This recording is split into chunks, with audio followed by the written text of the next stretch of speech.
ಬೆಂಕಿಪಟ್ಟಣ ಇದೆಯಾ? ಇಲ್ವಲ್ಲ ಸ್ವಾಮಿ.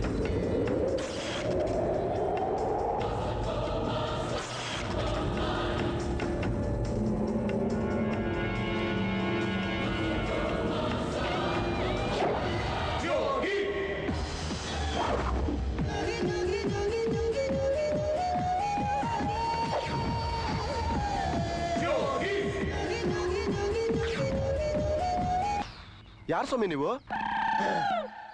ಗೊತ್ತಾಗ್ಲಿಲ್ವಾ? ಗೊತ್ತಾಗ್ಲಿಲ್ಲ. ಅಷ್ಟು ಗೊತ್ತಾಗಿಲ್ವಾ?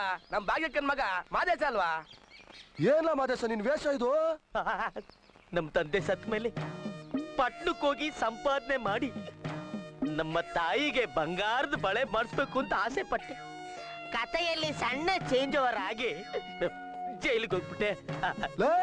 ಇದು ಜೋಗಿ ಸಿನಿಮಾ ಕಥೆ ಇದ್ದಂಗಿಲ್ವಾ? ಅಯ್ಯೋ ನೀನ್ ಹೋಗ್ತಾಗೆ ನನ್ನ ಹೇರ್ ಸ್ಟೈಲು ಡ್ರೆಸ್ ನೋಡಿದ್ಮೇಲೂ ಕಣಿ ಕೇಳ್ತೀಯಲ್ಲೋ, ನಂದು ಅದೇ ಕಥೆನೆ.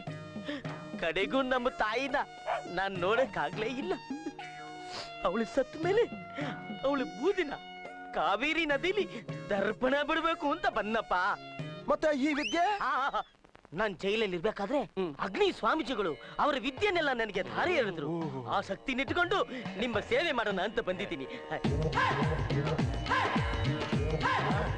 ಜೈ ಮಾದೇಶ.